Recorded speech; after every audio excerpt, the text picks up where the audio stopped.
You are such a brilliant woman. I mean, I've engaged with you, and all your conversations, you are left intellectually challenged. And when I was in the mines, you know, a lot of things would break. And I'd always ask myself, but why? Like, with all the data that we have, why is the equipment breaking? Why are we so reactive? And so that then led into a path of curiosity. And I've always been someone that's curious. But then started looking at online courses, starting to understand data science, all of that. And that then led into the world of data and AI and so forth. But I really honestly believe that we need to take space, right? And we really need to challenge ourselves to do the hard things. And if right? not you, who? Exactly, if not me. And why not me? And why not now? And why not engage in those conversations? There's the hierarchy, and then there's the influences and powers behind the hierarchy. Yeah. You have to understand who's playing golf with who and who actually makes the actual decisions. So I really started to not only understand the patterns in terms of optimizations, engineering, all of that, but I started to understand and recognize. So I mean, the biggest thing is that there's a misconception that AI is a technology conversation, and it's really not. It's really around decision structuring and ownership, because as you implement all these AI into your ecosystem, you also need to understand that Noma is the key decision person, because when regulators and compliance come, you need to be able to say, yes, I approve this AI model based on this. And so how I support leaders is making sure that they understand. Africa rise today. Hello, welcome to the Africa Rising Leadership Conversations with your host, Nomazibulo Tshanga. Today, I am not alone. As usual, I've got an exceptional woman that is doing amazing work in the digital and AI space. Her name is Kutlwano Ngwarati, and she is the founder and CEO of High Risers. She also works in corporate, but she's going to tell us all about it. And really the reason for the conversation today is to, just to go through your journey, right? Unpack your journey in terms of where did it start? Where did the love for AI start? I mean, you're doing amazing work in the spaces and the platforms that you are trusted with, and with your company as well, High Risers. And I've seen something, I think it's a new entity that is coming in, which I can't wait to delve deeper into that. I mean, we are in an era of digitization, AI, right? And we need to be equipped to understand as leaders, what is this AI? Is it here to take our jobs, or is it something that is there to enable us as leaders to make efficient and effective decisions? So we're going to hear all about that. But before we get into that, just some teasers, right, to get us started. What were you listening to coming here? Whether radio, music? I actually was listening to the song called I Speak Jesus. And it really came from, on Sunday, it was the worship song that they sang for bulk of the service. And, you know, that name Jesus really opens so many doors. And so as I was just driving, I was just thanking God, firstly for the invitation to be in the spaces. Yes, we do brilliant work, but it's not the work that opens the doors. It really stems down to grace. Definitely. Heels or sneakers? Sneakers. Any day. I just happen to be wearing heels, but I'm always in Converse, Air Force ones. Definitely a suits and sneakers. Suits and sneakers. And I know you. Suits, you are always, and your suits are always on point, girl. Thank you. Oh, Thank you. Love that. Bush or beach? Beach. Any day. Any day. Any day, beach. Any day. I love just waking up in the ocean. In fact, I recently took my mom on a trip, MEC cruise, and we would wake up at 5. We got the balcony, one of the balcony cabins, and we'd wake up at 5 and just look at the sunset. And there's so much peace in being in the ocean, so I absolutely love it. And then, of course, there's the trips where you actually go to the actual beach with the kids and so forth. And it's just amazing. And I think it's a moment of reflection for me to just remind myself that in the entire universe, I'm a speck, an important speck in the Lord's eyes, but still a speck. A tiny speck in the universe, but a big speck in God's eyes. Yes. So just those moments of reflection. So I absolutely love being in the ocean. Any opportunity to be at the beach, I take. You are such a brilliant a woman. I mean, I've engaged with you, and all your conversations, you are left intellectually challenged. When I engage with you, you may not know it, but I am telling you now. What's a book that you're currently reading? I'm currently reading Tony Blair on leadership, and I think, because I have such technical conversations, I always need to build the acumen to make sure that I bridge the gap, and I make sure that I'm speaking business, finance, storytelling, and make sure that what I am saying lands with different people. So I'm always in some AI course, definitely, or reading some technical book, but over and above that, I lay that with leadership, storytelling, finances, to make sure that I have a grounded view of the world. And it's such a privilege to be sitting with, it's actually our first time on the podcast, sitting with someone that's so technical as you, and that like strictly speaks on AI, is an expert on AI. So I just love that. And the person is a woman. Yes. So we feel privileged to have you on board. Yes, no, thank you. And I mean, when I was entering into the space, before I entered into the space, just some background, I studied industrial engineering. And when I was in the mines, a lot of things would break. And I'd always ask myself, but why? Like, with all the data that we have, why is the equipment breaking? Why are we so reactive? And so that then led into a path of curiosity. And I've always been someone that's curious. But then started looking at online courses, starting to understand data science, all of that. And that then led into the world of data and AI and so forth.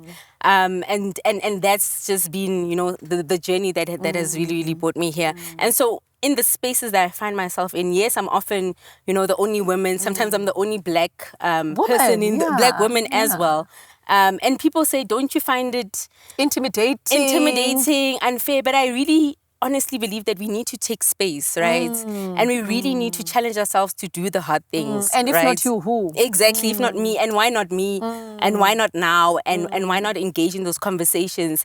And sometimes, I'll find myself in spaces, again, where I'm the only woman, only black woman, and you feel like, but why am I on this panel? Why did they invite me last minute? There's always those unfairness and biases that come with this. But it's so important that you position yourself and that you choose to do the hard work, right? And I have to do 10 times more to show up in those spaces. And I don't take it as a fault, because I always when I'm in different spaces, I want to understand what's the job to be done. Sometimes I'm invited, yes, it's a AI conversation, but the job to be done is sometimes black excellence. And so how I show up in those spaces, demonstrating that I'm a person in this space, yes, really changes certain narratives, and you understand someone that's actually didn't agree for you to be there is like, that was absolutely brilliant. Can you come and join us at the next engagement? Then it becomes a word of mouth. And it does.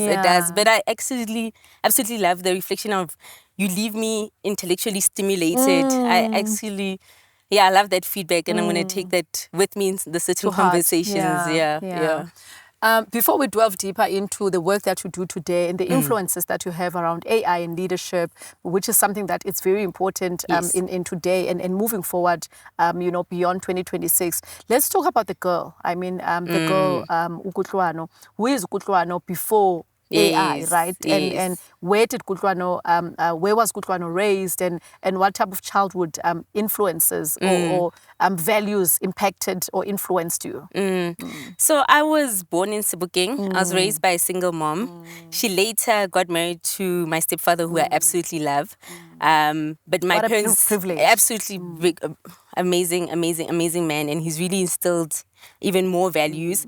But I do want to speak around the formative years, right? So my parents divorced when I was 13, and then she got remarried when I was 19. So a lot was embedded during that period of time. But the one thing that my mom taught me was, the world is your oyster, and if you work hard, you will achieve it. And I believed her. I really, really did believe her. And so growing up, it was just me and my sister. And I was always in top 3 from primary all the way to high school. I did drop the ball in grade 9, 10. The adjustment. And you're also coming into like young adulthood, So it's a lot of hormones that are happening. But in grade 11, I was like, I'm not going to be able to get to university. So picked up my socks, and then I got a bursary. But definitely was at church every Sunday. So that also instilled that belief. And just also seeing that as I put in the work, the results, right? As I put in the work, the results. But I was also very, very curious. I wanted to understand, like, why does the toilet flush this way? Is there another way? I would ask myself, questions around, okay, but why does this neighbor drive this car? So I was interested in the outcomes, but I also wanted to understand the structure behind what's the inputs. Okay, so this dad is a lawyer. Okay, we at the time we don't have a dad, so it's only mom. So this is why where we stay. What are those different options as well, right? Nuances. And I also understood, without burdening my mom, I also understood I could play one or two sports and not the entire spectrum, because there's uniform and all of that. And so you starting to adjust and understand those different nuances. But also another thing that I got at a young age was just independence, right? Which has its strengths and shadows. But that independence really instilled in me that if it's to be, it's up to me. And really, whenever I wanted to achieve something or go for it, again, it was the why me, why not now? And I would just really put my best foot forward and take up whatever challenge that was. Yeah. Of course, getting into engineering, you must have studied science, right? So in my high school, we had, they used to classify us, right? We had an A class. Yes. An A class was a science class, yes. Maths and science. And then we had a B class. Our B class was accounting and maths. And then the rest, we used to call them the rest, yes. right? Yes. I was fortunate. I tasted the A class, but I eventually went into the B class. Okay.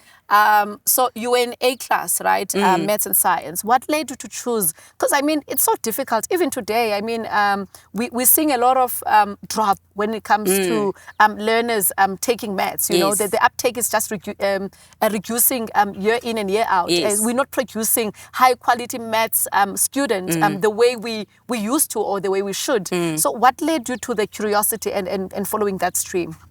So, I've always been a person that wants to do hard things. And that also led to the decision later on of studying engineering, right? But I always was like, but why is everyone going into accounting and going into tourism and going into hospital? Why are we not doing maths? Why are we not doing science? And then I also always believe that I don't want to hear by someone else that it's difficult. I need to go in there and then decide for myself, is it difficult or not? And I will make that decision. So again, it comes to the conversation of independence. And my mom really wasn't a person to influence either of our decisions. Yes. Yeah. So my sister, she did maths, but she didn't do science. She gave us that opportunity to choose for ourselves what you want to do. And I even chose my high school as well. So wow. She really gave a lot of, she gave us a lot of freedom. And I would just research that, okay, why is everyone going left when there's this right? And one of my favorite quotes is, take the road less traveled. That's it. Take the road less traveled. I believe I'm exactly like that. Yes. I like to go where people are not going because I want to test what is it that is there. It's making people not to go. Yes. So I'm very curious by nature. Right. Love that. Yeah. Now you study engineering. Any challenges around while you were in university studying engineering? Any challenges that you had experienced there? So when I entered, I studied mechanical engineering. First year I did just barely okay, pass. Second year failed, and I took a knock. An absolute knock. Failing? No ways. It felt like the world had come to a standstill. But it also taught me how to rise up after failure, right? And in that moment, I mean, you always have the small failures, this subject you didn't do so well, and then you pick it up. That one was a year of failed. And so everyone's looking at you like, our golden child, what happens now? But third year then picked up, and fourth year, and then finally graduated and then joined one of the mining companies that then paid for my studies. But, university was hard because I did put in the effort in second year, but it was just around conceptually understanding because you go into exam to regurgitate information, and that's not good enough. And you start understanding that you need to be able to connect and understanding and be able to connect the dots. And you also need to read a world of information to be able, when they're asking you, but actually what does this concept mean and how do you apply it in real life? What does that actually mean? And it was also an interesting world because in high school, yes, I engaged with some of the white students, black students, but in university you meet Indians, colors, all of that, and you start understanding the beauty of privilege. That someone comes into engineering, but their dad also is a mechanic. And so they have the depth and knowledge, the backing to understand, okay, once I'm reading this in this textbook, this is what it means. And those conversations then also helped me open up to the world. And that's where I picked up also the love of reading, across a variety of different disciplines, to be able to connect the dots through different materials. So university really, really was a gift. And that moment of failure instilled with me that you can rise up after and we don't anything. often talk about that as leaders, right? We don't like to talk about failure, but I think would it not have been for failure, we would probably not be where we are today. And you probably would not be where you are today. You were shaped. I mean, your experiences around the failures, the successes. So we must embrace everything that life has to offer us. And I think the test there, the character test, is how you rise up, right, to the situation. Now you are in corporate. A different ball game altogether. I was in corporate, so I know exactly what that looks like. But what did that look like for you? Was it presented in a way that you had imagined? Because I mean, when I was in matric going into varsity, I used to watch these, like Suits and all those series that presented corporate, and you had you created your own narrative around what corporate looks like and what you are going to do when you get there. I mean, I thought, I'm going to get in, I'm going to be an HR manager, and I'm going to be leading people, I'm going to be, strategic. But now getting there, I'm like, I'm printing papers, I'm doing administration. What is happening? And the dynamic is totally different, right? From the world as I knew it. So what did that experience teach you, and what was it as you had imagined? No, it was absolutely completely different. So the nice thing was that, I entered a bursary program, and we were almost treated like, the babies, right? And you're given grace to learn and those type of things. But what I didn't understand is that you sometimes hop into narratives that you didn't form. So number one was previous engineers really had a air about themselves versus the supervisors that have been at the mines for a long time. So when I stepped into certain spaces, they just assumed that I would have an air about myself, and I'd be like, no, lekai dumelang, I'm here to learn, I want to understand. So they're like, oh no, actually she's really humble. So understanding that. And then another key thing around being in the mining space is there's the hierarchy and then there's the influences and powers behind the hierarchy. And if you just learn the hierarchy and the system, it's not enough. No, it's not. No, it's not. You have to understand who's playing golf with who and who actually makes the actual decisions. So I really started to not only understand the patterns in terms of optimizations, engineering, all of that, but I started to understand and recognize patterns in certain rooms and in people. And when I'd speak, I'd see this is not landing. So if I come in with this narrative, perhaps this project can be approved. So that was some of the learnings that I had to really learn in corporate. But it's been an interesting game. Interesting game. And what would you advise, young and aspiring C-suite leaders that want to climb the corporate ladder? What should they be looking out for in corporate? I mean, I know, like you said, when you are in varsity, you've got this narrative, you've got this beautiful picture. But when you get to corporate, you then actually faced with realities of corporate. What does that look like, and how can you advise, young aspiring C-suite leaders to then navigate corporate? So for me, I think there's this power in technical depth. So choose. And I'm not saying to everyone go and do AI, right? But choose your depth, and this could be in accounting, medicine, law. We can't just pass through that. Choose your depth. Choose your depth. I mean, you may not have depth in everything. You may have an understanding of everything and how to connect the dots holistically. But there must be something that you are known for. You must put your signature on something. I love that. Yes. So that's the first thing. Choose your depth, and then to your point around, overlay that with storytelling, communication, leadership, and so forth. So I always tell people that whatever you choose to do in corporate or in studies, it's an end conversation. Because so much of us will choose, no, I'm not going to look at numbers and finance because I'm an engineer or I'm in AI. But it's very, very important that you understand the numbers so that when you engage with someone with the numbers, you can have a conversation. Because I've also learned that it's really, really around relationships. Relationships run the world. I've heard the quote, money runs the world, but it's actually relationships. And so my advice is really to choose your depth and then really invest in getting a whole bunch of skills so that you you almost give yourself a competitive edge wherever you go, because it's the people that are able to have in-depth conversations, but also human conversations that are able to stand out. Human conversation, that are able to stand out. Love that. Now you are an engineer, right? Yes. I'm picturing you entering the workplace, becoming an engineer, and always wanted to be an engineer. Yes. Now we see you as an AI guru. Now where is that coming from? Because engineering, maybe if you had studied IT, I would have understood. You know what I mean? Yes. But I mean, now you are studying mechanical engineering, right? You get into corporate with your mechanical engineering background. I'm sure you were a graduate in mechanical engineering. I graduated in industrial. I pivoted. You pivoted. Yes. So how do you now come across AI, and why the interest and the love for AI? Yeah. So when I was at the mines as an industrial engineer, I was very much involved in optimization.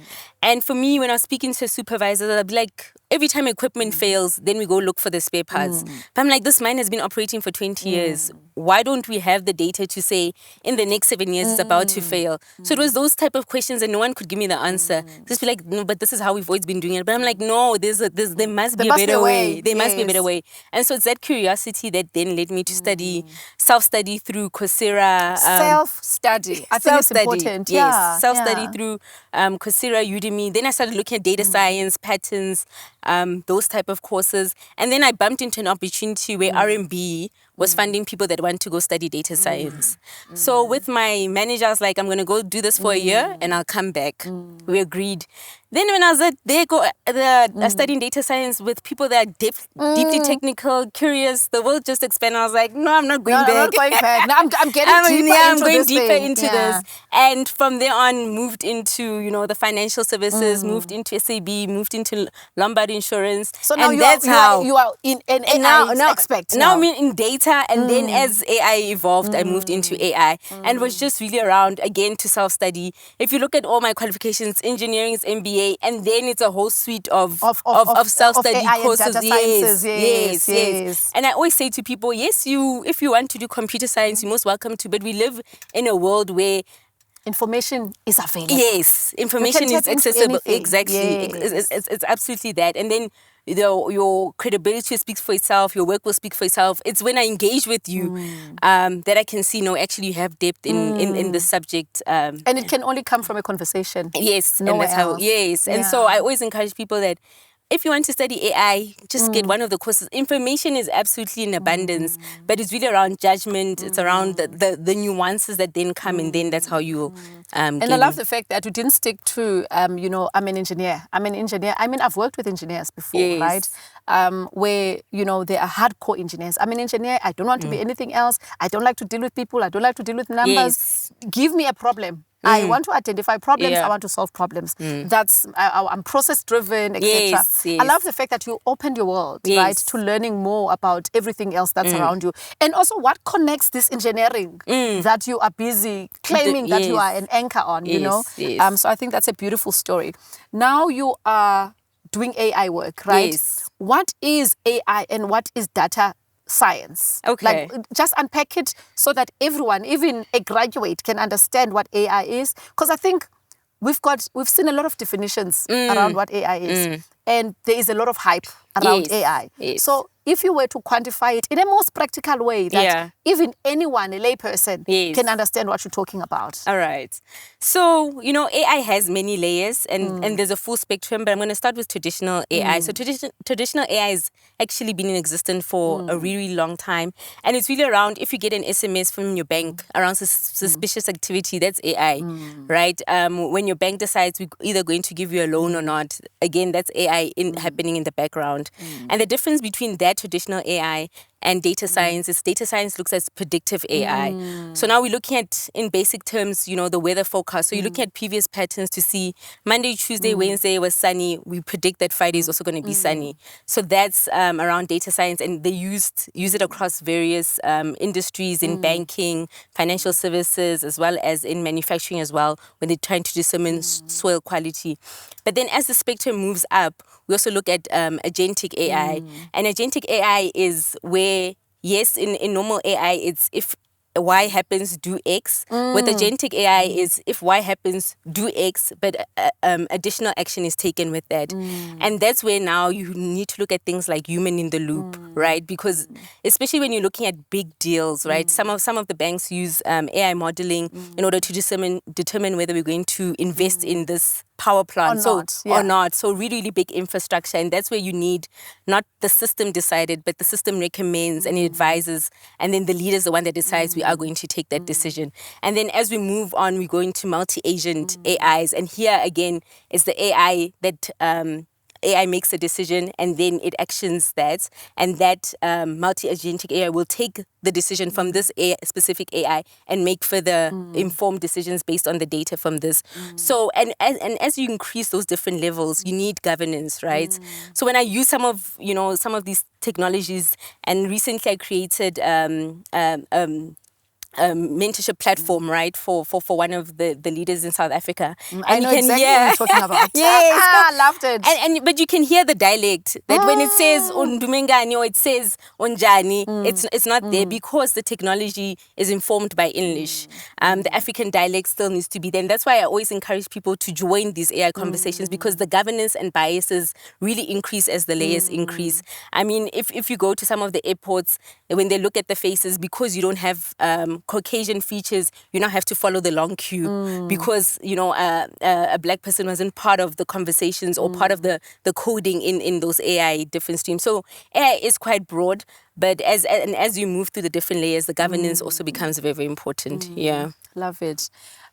So you are in corporate. Yes. You are running your own business. Yes. Like, how does that happen? And where do you get the time? So tell us, what is it that you are doing in corporate, in one of the biggest mining companies? Yes. And also founder and CEO of High Riser. Yes. And another platform that I just saw that you need to tell me about. So what is it that you are doing in corporate? And why did you feel the need to start your own thing and not contribute in corporate? Yeah. So in corporate, I'm head of AI and intelligent automation. And it's very, very specific to making sure that we find solutions for the organization that I work with.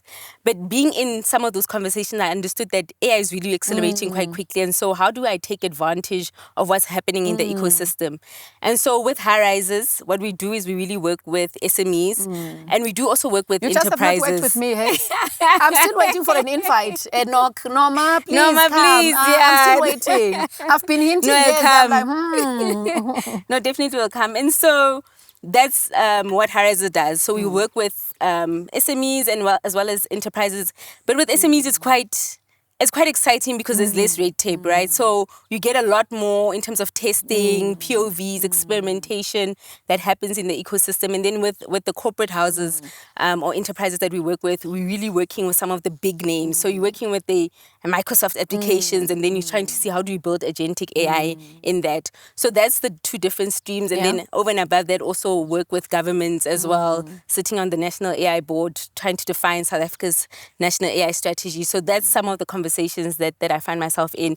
And doing both is challenging. I mean, I have to wake up at 4 to do both, but there's still space. There's still space for me to do both. And you and are the one vision. of those people that reminds us that we've got 24 hours in a day, right? And how do you then utilize the 24 hours will distinguish the outcome? Yes, I guess, yeah. And I mean, just understanding what's happening in the ecosystem, right? And I was like, no, I have to be part of these conversations. And the vision really pulls you once you have conviction. And again, to your point around doing hard things, I also understood, because you're in corporate, you can do things within guardrails. And so that desire to experiment, that deep curiosity could only be fulfilled again with High Rises. Yeah. What should leaders be looking out for in 2026 and beyond when it comes to AI and data? Analytics, what is it that we should be looking out for, and how do you then support leaders in that space? So I mean, the biggest thing is that there's a misconception that AI is a technology conversation, and it's really not. It's really around decision structuring and ownership, because as you implement all these AI into your ecosystem, you also need to understand that Noma is the key decision person, because when regulators and compliance come, you need to be able to say, yes, I approve this AI model based on this. And so how I support leaders is making sure that they understand the coding behind the code, what's the explainability, and transferring that knowledge so that you're able, that when you're sitting in the boardroom or when you're sitting in front of compliance, regulatory or government, because some of these decisions, you know, contribute to safety, to cost, to national stability. And you just need to be in a position where you're confident enough that as I implement this AI into my space, this is what it means. And so that's how I support different leaders. And then also around boldness, you know, that building that appetite to try across different tools and technologies, because I always believe that yes, there's you know, wisdom in being a fast follower, but there's also wisdom in being a leader. And so how do we make sure that we lead in some of these conversations as AI takes up space in the world? Yeah. To someone that is in corporate or as an entrepreneur and that is fearing AI, right? What advice would you give to them? Because, I mean, let's be honest, we've got a high levels of unemployment in South Africa. Yes. And then we are now having and hearing about this AI is going to take our jobs. Yes. So there's a lot of inferiority that is around people, around embracing AI. So how do we then equip leaders in order for them to equip their, you know, the rest of the staff within the office? Or how do we ensure that even the employees embrace AI that is introduced within their organizations? So, you know, AI can be used both as a productivity tool in order to enhance that, you know, enhance some of the work that you do, especially around manual, repetitive work, and then you can engage in more the strategic conversations. And, you know, when I look at the eras of time, Tom Ford introduced the car, but there was people that were driving the horses. Those people then learned how to drive a car. And so we need to be able to learn how to work together with machines. So it's more around moving towards a human AI era. Of course, with anything new, there is, you know, questions around stability. Should I? Is it safe? And all of that. But I really, really encourage people to learn, because it's not going anywhere. In fact, it's actually moving. It's moving. Yeah, it's accelerating. And so it's really an awesome opportunity for you to choose, back to the question around depth, but also overlaying that with AI to be like, how do I give myself a competitive advantage in the world that's continuously evolving? So that's currently where we are with AI. There is also a lot of risks. So in terms of policy, you know, a lot of the models and the AI that we use rely on leaders and their own moral ethics, right? Principles. But then as policy comes, that regulation will then come in. And so as people also educate themselves around AI, you can be part of the conversations to be like, yes, we understand that this model can do the following, but we're not comfortable, and these are the reasons why. Because I think what people often take for granted with some of these tools, that yes, we have the headline that we've implemented this AI, but reputation takes so much, supersedes everything. And yes, trust, the technology cycles are much faster, but trust cycles take a long time. And so even as you're thinking around, I'm going to implement this in my business, you also need to be able to have those conversations of, this is why we're implementing it, this is the impact we needed to have, this is the ROI, and so forth. I think ROI is critical as well as business owners, right? You don't want to invest in something that you're not going to see the returns. So you're a mother. Yes. And you're a wife. Yes. You're a friend. You're juggling all these balls. You wake up at 4. You've got a full-on 8-hour corporate job. Yes. And sometimes it's not even 8 hours because you are head of the department. Yes. So sometimes it can be like 10, 12 hours, right? Yeah. And then you are running your own business. And you are sitting in these advisory committees and all these things. How do you find the time and how do you juggle all of these balls? Yeah, I mean, it's. I always get this question, and it's such a hard ask to explain, because the days move on and everyone looks fine. Everything is intact. Everything's intact, right? No one is dying. Yes, but how I manage it is really around seasons. So if something's happening at my daughter's school, I'll prioritize that, regardless of work, regardless of high rises. And it's really around being present for those really important moments.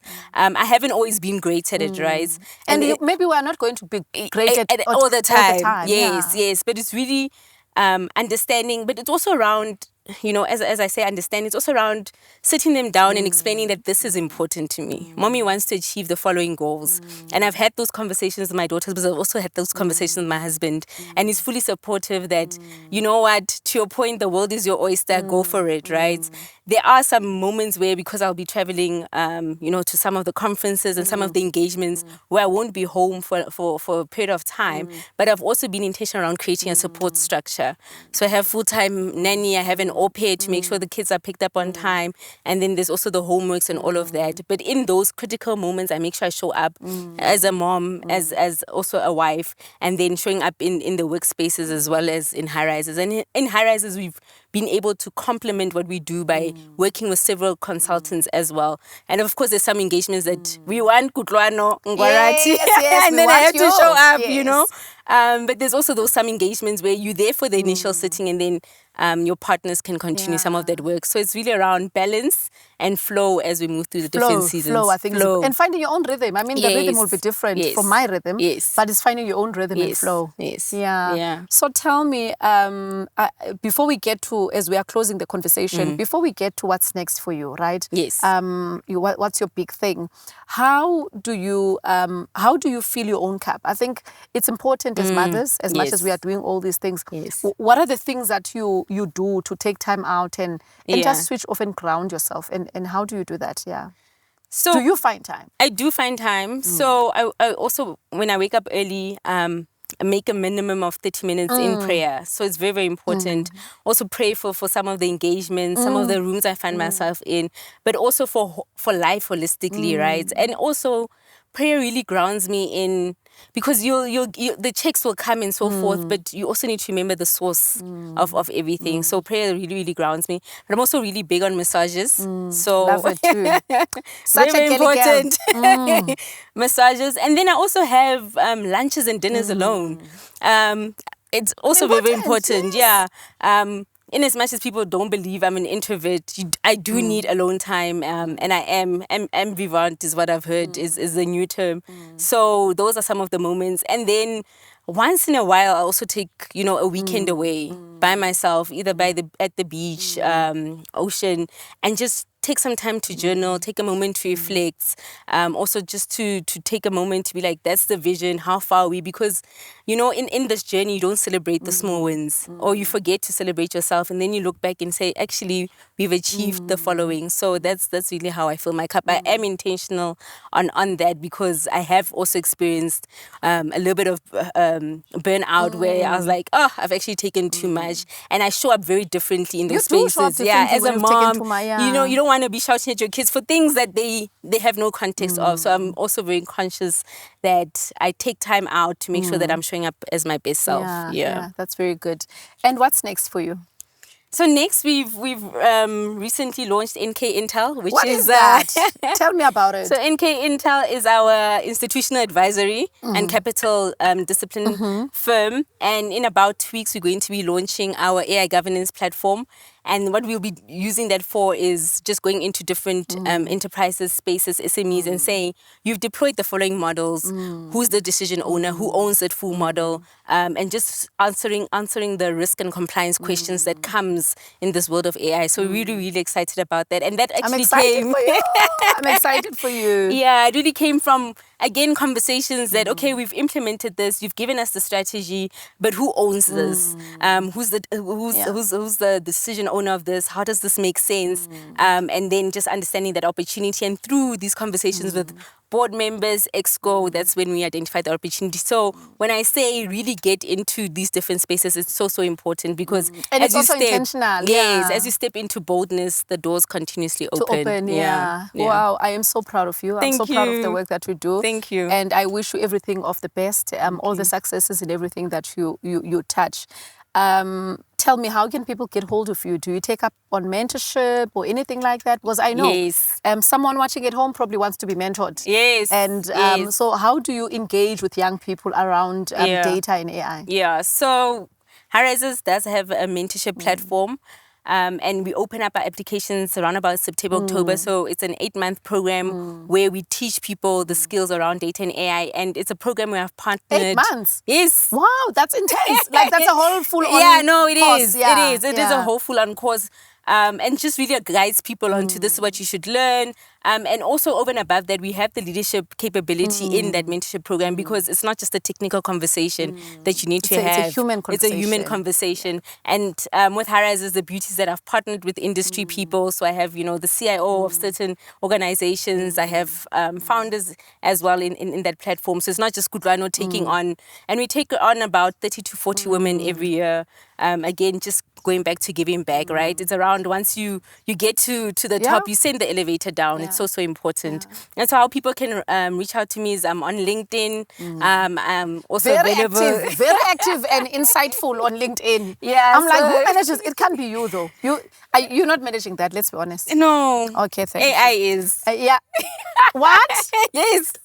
Yes, I have an agent. And you have not spoken to me about it. I have to tell you about it. And I am struggling. I was telling the guys actually that, guys, I need a social media person. I don't know what I'm doing. You know?